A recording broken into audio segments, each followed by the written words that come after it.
Hello everyone, I am Anuj. I am preparing for banking exam. Let's do it together. तो काफी लोग thumbnail देख के आ गए हैं कि एसबीआई पीओ का रिजल्ट का जो स्क्रीनशॉट लगाया है मैंने। ठीक है, हम थंबनेल लगाया है इसलिए कि ताकि आप लोग यहाँ पे आओ और देखो कि कैसे मैंने प्रिपरेशन करी थी अपने 2021 में आईपीएस पीओ के लिए, और कैसे मैंने उसका प्री एग्जाम निकाला था। फिर मेंस में भी अपेयर हुए थे लेकिन मेंस नहीं निकाल पाए थे ऑब्वियसली।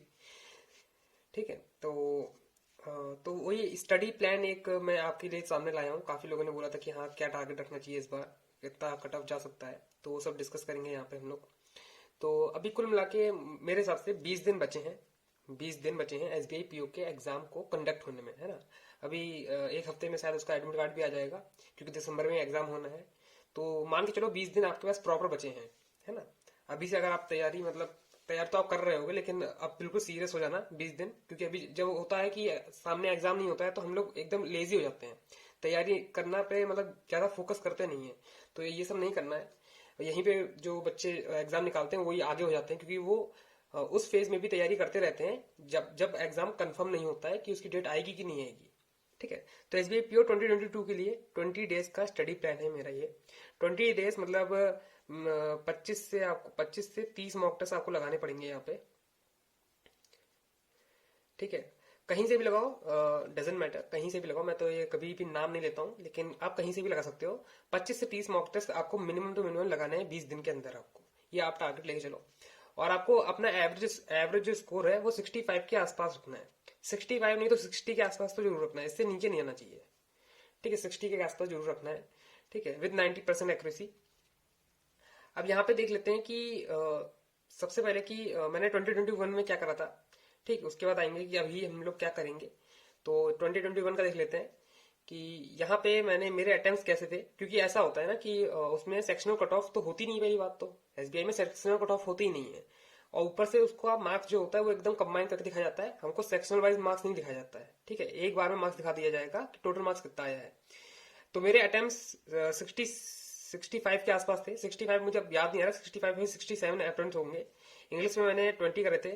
क्वांट में मैंने 17 करे थे, इतना मुझे अच्छी तरह याद है। क्वांट में 17 से ऊपर हिल ही नहीं रहे थे, क्वेश्चन ही नहीं जा रहे थे मेरे। रीजनिंग में मैंने 28 करे थे। इंग्लिश में ऊपर नीचे हो सकता है, और उसी में गलत गया होगा मेरा। मेरे 62 मार्क्स आए थे। ठीक है, और कट ऑफ ओबीसी की 61.25 गई थी। ठीक है, 2021 की cut off SBI clerk, SBI PO के लिए। ठीक है, फिर उसका मेंस जो था वो शायद 2 जनवरी को था, जहां तक मुझे डेट याद है। 2 जनवरी को था, न्यू ईयर के जस्ट एक दिन बाद। ठीक है, तो हम लोग मेंस देने गए थे उसका। और फिर मेंस में मेरे अटेम्प्ट्स ऐसे थे। मेंस की देखो तैयारी क्या थी, फर्स्ट टाइम था, मुझे लगा भी नहीं था कि एसबीआई पीओ निकलेगा, क्योंकि आईबीपीएस पीओ नहीं निकला था मेरा, क्योंकि उसमें मेरी ज्यादा उम्मीद थी। और एसबीआई पीओ निकल गया था। कोई कोई मतलब प्रिपरेशन बिल्कुल नहीं थी इसके लिए।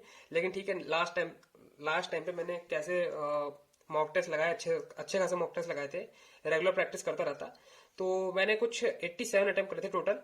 और रीजनिंग में मैंने 22 अटेम्प्ट करे थे। सबसे पहले रीजनिंग का ही आता है, उसमें 1 घंटे का पूरा 1 घंटा आपको टाइम मिलेगा रीजनिंग के लिए। और ये पूरा ये जो एसबीआई पीओ का मेंस का जो होता है, ये 3 घंटे का होता है पेपर। ठीक है, 3 घंटा, 3.5 घंटे का 30 मिनट उसके लिए मिलता है, ऐसे और लेटर राइटिंग के लिए।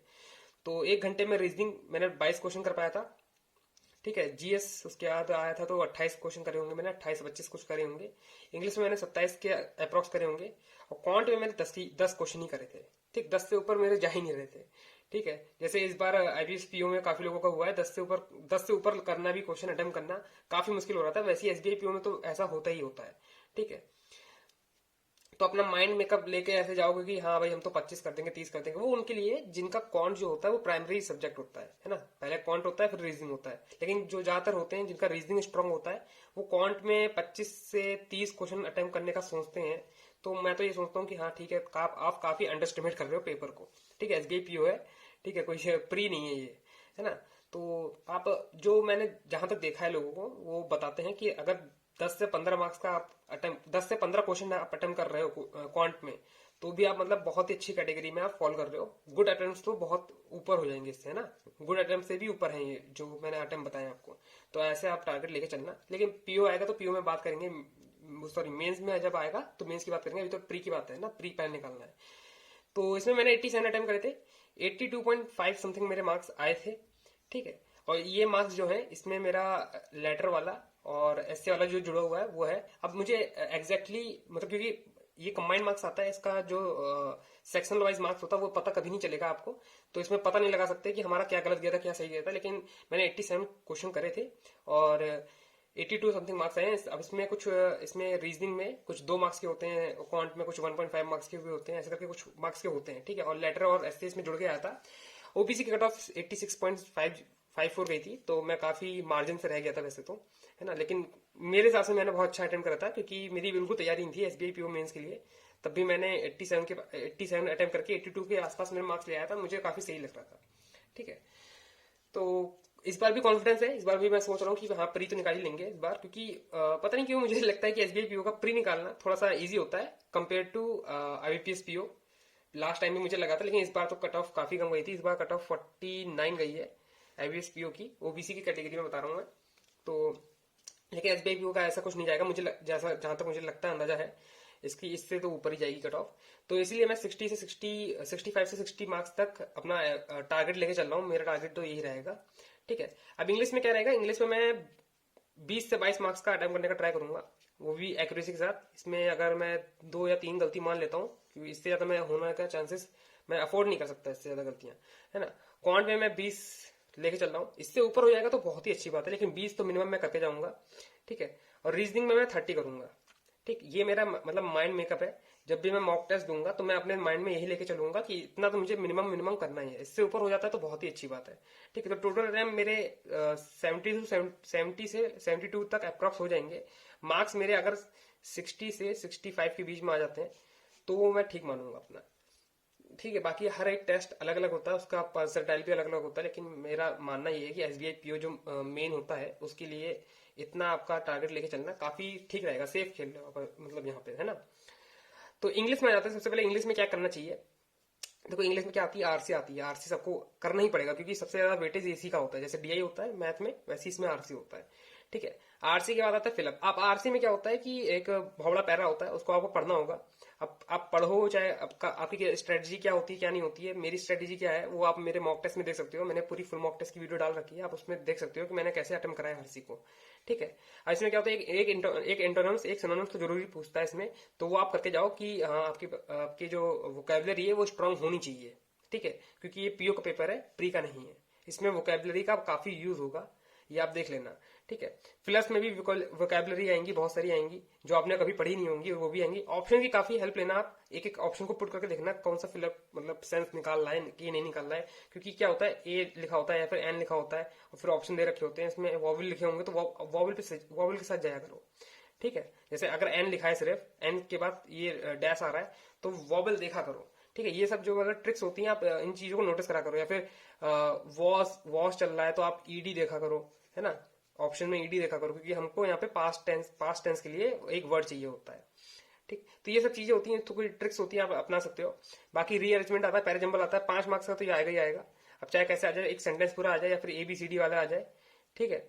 वो आप पे है, किस्मत पे है, क्या आ सकता है, कुछ भी कह नहीं सकते, ठीक है। वर्ड रिप्लेसमेंट सबसे इजी वाला होता है, ये बहुत इंपॉर्टेंट होता है। अगर ये आ जाता है तो बहुत अच्छी बात होती है, सिंप्लीफिकेशन की तरह होता है वर्ड रिप्लेसमेंट। इसको आप बहुत अच्छे से करके जाना, ठीक है। समझ होनी चाहिए आपको सेंटेंस की कि ये क्या बोलना चाह रहा है, क्या मीनिंग निकाल रहा है।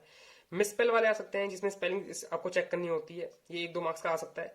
एडिक्शन तो आएगा ही आएगा, ठीक है। तो ये कुछ इंग्लिश का हो जाता है। इसमें से आपको किसी भी तरह 20 से 22 मार्क्स तक का अटेम्प्ट करना है। अभी आप बना लो अपना कि क्या आपको छोड़ना है, क्या लीव करना है, फिर पेपर के टाइम पे क्या आपको वोकैबुलरी आ रही है कि नहीं आ रही है, तो उसको आप लीव कर सकते हो, है ना। तो मैं ये मान के चलता हूँ इसमें कि अगर आपके 17 से 18 मार्क्स तक आ जाते हैं, क्योंकि कुछ ना कुछ तो गलत हो ही जाता है, लेकिन जिसकी इंग्लिश अच्छी है वो तो बहुत अच्छे अच्छे अटेम्प्ट करते हैं, 27 में से 24 ले आते हैं, ठीक है।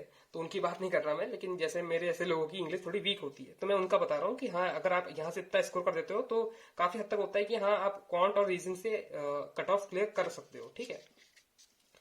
फिर आते हैं क्वांट में। क्वांट में तो ये चीज आप भूल जाना कि simplification, number series, quadratic equation आपको मिलेगा, है ना, भर भर के मिलेगा, जैसे आपको एसबीआई क्लर्क में मिला होगा।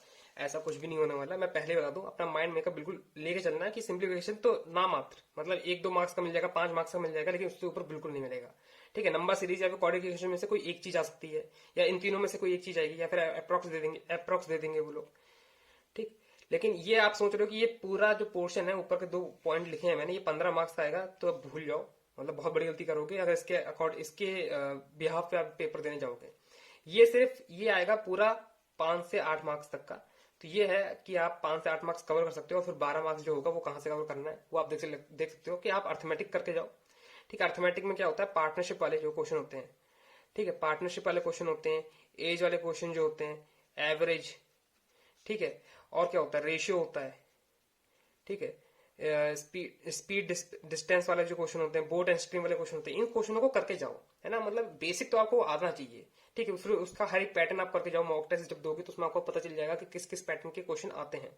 तो अर्थमेटिक में इतना तो एटलीस्ट आपको करके जाना पड़ेगा अगर आपको पेपर निकालना है तो, ठीक है। अर्थमेटिक से वो कर सकते हो आप। फिर डीआई आएगी, डीआई कम से कम 2 तो डीआई आएंगी, एक डीआई तो बिल्कुल नहीं आएगी, 2 डीआई आ सकती है, या फिर एक डीआई एक केसलेट आ सकता है, ठीक है। तो इसको देख के जाना जरूर है। डबल पाई चार्ट की डीआई आ सकती है, या फिर एक पाई चार्ट और एक टेबलर डीआई दे देगा आपको, ठीक है। इनका डेटा मिक्सअप करके देगा, या फिर इनका डेटा मिक्सअप करके देगा। कैलकुलेटिव रहेगी, ऐसा मतलब जैसा हाइबीपीएस पीओ में आया था वैसा बिल्कुल नहीं रहेगा। मतलब इतना टेंशन में मत लेना, क्योंकि आप प्री दे रहे हो, अभी मेंस नहीं दे रहे हो, है ना। तो इतना भी कठिन नहीं आएगा, लेकिन हाँ ठीक है कि आप अब डीआई आएगी, 10 मार्क्स की डीआई आ सकती है, तो आप ये नहीं 10 का 10 मार्क्स करने का बिल्कुल ट्राई कर लो आप। इसमें से इजी इजी क्वेश्चन जो होते हैं ना, मतलब 10 में से 8 तो करने लायक होंगे, दो करने लायक नहीं होते, क्योंकि वो बहुत लंबी लंबी लैंग्वेज लिखी होती है ऑप्शंस में भी। मतलब क्वेश्चन आएगा, बहुत लंबा क्वेश्चन आएगा, फिर उसके ऑप्शन भी बहुत अटपटे से होते हैं। तो मैं तो कहता हूँ उनको स्किप करा करो, ठीक है। आपको वहां पे जाके प्रूफ नहीं करना है कि आपको आता है, ठीक है। आपको सिर्फ पेपर निकालना है, ये चीज आप माइंड में ध्यान रखना बस, है ना। किसी को वहां पे प्रूफ नहीं करना है कि आपको पूरी डीआई करनी आती है, सबको आती है, ठीक है। टाइम मिले तो ना, टाइम नहीं मिलता है यहाँ पे सिर्फ आपके पास 20 मिनट होंगे, ठीक है। 20 मिनट में 20 क्वेश्चन आपको करने हैं, ठीक है। तो आप एक डीआई को इतना टाइम नहीं दे सकते हो, समझ रहे। हाँ भाई, अगर आपके पास टाइम बचा है, आपको लगता है कि हाँ भाई और क्वेश्चन नहीं आते, तो ये इस क्वेश्चन पे आप जा सकते हो, ठीक है। फिर डेटा सफिशिएंसी के क्वेश्चन आ सकते हैं, या फिर स्टेटमेंट वाले क्वेश्चन आ सकते हैं। 3 स्टेटमेंट होंगी, एक क्वेश्चन दे देगा, बताओ इनमें से कौन सी स्टेटमेंट रिक्वायर्ड है इस क्वेश्चन को आंसर निकालने के लिए। ऐसे क्वेश्चन आ सकते हैं, ठीक है। तो क्वांट में तो यही हो जाएगा। क्वांट में मैं समझता हूँ कि हाँ, अगर आप 20 से 25 मार्क्स तक स्कोर कर ले रहे हो अभी मॉक में, तो बहुत ही अच्छे, मतलब एकदम राइट डायरेक्शन में हो। अगर आपका क्वांट सेकेंडरी सब्जेक्ट है, ठीक है, मैं बार बार इसको पॉइंट आउट कर रहा हूँ क्योंकि काफी लोग होंगे वो हार्ड हो जाएंगे, क्योंकि वो लोग 30 क्वेश्चन कर सकते हैं, ठीक है, उनका प्राइमरी सब्जेक्ट होता है। लेकिन मैं उनकी बता रहा हूँ जिनका सेकेंडरी सब्जेक्ट होता है, प्राइमरी होता है रीजनिंग, ठीक है। तो अब आते हैं हम डायरेक्ट रीजनिंग के ऊपर, जो सबका स्कोरिंग सब्जेक्ट होता ही है मेरे हिसाब से तो, और मेरा तो प्राइमरी सब्जेक्ट यही है, रीजनिंग है। तो इसमें क्या होता है, इसमें भी वही चीज है जैसे मैंने कौन सा समझाया कि सिंप्लीफिकेशन, नंबर सीरीज और क्वाड्रेटिक के दम पे आप नहीं जा सकते पेपर निकालने के लिए, वैसे ही रीजनिंग में आप इक्वालिटी या फिर ब्लड रिलेशन डायरेक्शन पे, इसके बेसिस पे अगर आप जा रहे हो कि हाँ भाई हम पेपर को कट ऑफ, मतलब कट ऑफ के आसपास लेंगे, 60 या 65 के आसपास लेंगे, तो भूल जाओ, ठीक। आपको पजल करना ही पड़ेगा, ठीक है। 4 से 5 पजल आएंगी, 4 से 5 पजल आप समझ रहे हैं ना। यहाँ पे हो जाएगा 20 मार्क्स, यहाँ पे हो जाएगा 25 मार्क्स, ठीक। बचा कितना, 10 मार्क्स बचा, 10 मार्क्स में ये सब आएगा, ठीक है। तो आप देख रहे हो बहुत भारी पोर्शन जो है वो ये पजल कवर कर रहा है, तो आपको पजल करना ही पड़ेगा। अब जिसको आदत नहीं पजल लगाने की, या फिर जिसकी पजल नहीं बन पाती है, उनके लिए काफी मुश्किल हो सकती है। अब मैं ये समझता हूँ कि जो एसडीपीओ की पजल जो होती है उसके लिए आप 3 मिनट मान सकते हैं, ठीक है। ये मतलब एवरेज टाइम है, ठीक है। जब 4 पजल लगा रहे हैं, 4 3 12 मिनट लगा सकते हो, 12 मिनट में 4 पजल खत्म कर सकते हो, या फिर 15 मिनट में 5 पजल खत्म कर सकते हो। तो ये 3 मिनट का मैंने एवरेज लगा रखा है टाइम। तो आप 3 मिनट दे रहे हो पजल को, तो ठीक ठाक है, मतलब ठीक डायरेक्शन में जा रहे हो, ठीक है। यहाँ पे आप 25 से 30 क्वेश्चन अगर आप अटेम्प्ट कर रहे हो, ठीक है, एक्यूरेसी के साथ, तो काफी अच्छे डायरेक्शन पे हो। स्लॉग्स आ सकता है ना, इनक्वालिटी आ सकती है, क्यों नहीं आएगा। मतलब पजल 25 मार्क्स की मैक्सिमम 25 मार्क्स आएगा, तो 10 मार्क्स का क्या आएगा, इनक्वालिटी आएगी, ब्लड रिलेशन आएगा, डायरेक्शन आएगा, स्लॉग्स आएगा। 2 मार्क्स का आ सकता है ये, या फिर ये 3 मार्क्स का आएगा, ये 2 मार्क्स आएगा, 5 मार्क्स से कवर कर देंगे वो लोग, ठीक है। और एक जो क्वेश्चन आते हैं ना 1 वर्ड वाले, जिसमें आपको अल्फाबेट बनाना होता है या फिर काउंटिंग करनी होती है फॉरवर्ड बैकवर्ड, वो क्वेश्चन आ सकते हैं, उनको भी आपको करना ही पड़ेगा। तो मेरा जो ये सजेशन रहेगा कि पजल को छोड़ के जो जितने क्वेश्चन है इनको पहले आप अटेम्प्ट कर लो, ठीक है, लाइन से करते जाना। अगर आपको इनक्वालिटी दिखे, इनक्वालिटी कर दो, पजल दिखे उसको स्किप कर दो, देख लो, स्कैन कर लो, लेकिन ट्राई मत करना। मेरे हिसाब से तो मैं तो यही सजेस्ट करूंगा, ट्राई मत करना। पीओ लेवल है, ये नहीं कि आप ट्राई करने बैठ जाओगे फिर अटक जाओगे, ठीक है। थोड़ा कॉन्फिडेंस बिल्डअप करना, और ये मैं ये इसलिए कर रहा हूँ, ट्राई इसलिए मत करना क्योंकि बाद में तो आपको पजल ही करनी पड़ेंगी। जब 5 पजल आएंगी, 4 पजल आएंगी, तो आपको पजल ही करना है बाद में। पहले यही निपटा लो, चाहे इसमें 1 मिनट मतलब एक्स्ट्रा चला जाए आपका, क्योंकि क्या होता है ना, वहां पे क्लिक करने में थोड़ा टाइम गैप आ जाता है, उसमें टाइम को मतलब इतनी जल्दी रिस्पॉन्स नहीं करता है वहां का कंप्यूटर। लेकिन मैं ये कह रहा हूँ कि अगर 1 मिनट आपका एक्स्ट्रा खर्चा हो रहा है, उसके बाद आप ये सब क्वेश्चन टाइम कर रहे हो, जो कि 25 हो गया तो 10 मार्क्स का ये हो रहा है, तो 10 मार्क्स भी बहुत इंपॉर्टेंट होंगे आपके लिए। ठीक है, तो 1 मिनट इन्वेस्ट करके आप स्किप करके क्वेश्चन पहले अटेम्प्ट कर लेना जो जो हो रहे हैं, फिर आप पजल पे आना। पजल में क्या होगा, नेम वाली पजल आएंगी, एबीसीडी भूल जाना आप। अगर किस्मत हुई तो आ सकता है एबीसीडी, लेकिन एबीसीडी भूल जाना, एबीसीडी बिल्कुल आएगा ही नहीं। यहाँ पे आएगा मतलब एक तो नेम आएगा, ऊपर से सेम अल्फाबेट के नेम आएंगे, जैसे अमन हो गया, अनुज हो गया, ठीक है, अमर हो गया, ऐसे करके नेम आएंगे। और ये मैं बिल्कुल मतलब हंसी मजाक में नहीं कर रहा हूँ, ये ऐसा ही आता है। ठीक है, वो लोग बहुत ही कंफ्यूजिंग पेपर बनाते हैं। ठीक है, तो नेम वाली हो गई पजल, या फिर एज वाली पजल हो गई, प्लेसेस वाली पजल हो गई, संडे मंडे हो गया। ठीक है, फ्लोर वाली पजल हो गई। ठीक है, पजल विद 1 और 2 ऑब्जेक्ट। ठीक है, ये तो मतलब आएगा ही आएगा, कोई एक पजल ऐसी आएगी। ठीक है, some are facing south, some are facing north, ये आपको पता नहीं कौन सा फेसिंग कर रहे हैं, कौन सा साउथ फेसिंग कर रहा है। अनसर्टेन नंबर ऑफ पीपल बैठे हैं इसके अंदर, ठीक है, वो भी आगे पीछे देख रहे हैं, ऐसा भी पजल आ सकती है। तो चॉइस ऑफ क्वेश्चन आपका बहुत इंपॉर्टेंट रहेगा यहाँ पे, कि आपको कौन सी पजल पहले करनी चाहिए, कौन सी पजल बाद में करनी चाहिए। मेरा ये मानना है कि अगर फ्लोर बेस्ड पजल आती है तो आप उसको पहले करो। ठीक है, या फिर सर्कुलर अरेंजमेंट या फिर रेक्टेंगुलर अरेंजमेंट, जिसमें कंफर्म होता है कि इतने लोग बैठे हैं, तो उनको पहले करो। अनसर्टेन वाली पजल्स बाद में करो, और नेम वाली पजल्स सबसे लास्ट में करना। ठीक है, तो ये मतलब मेरा प्लान है।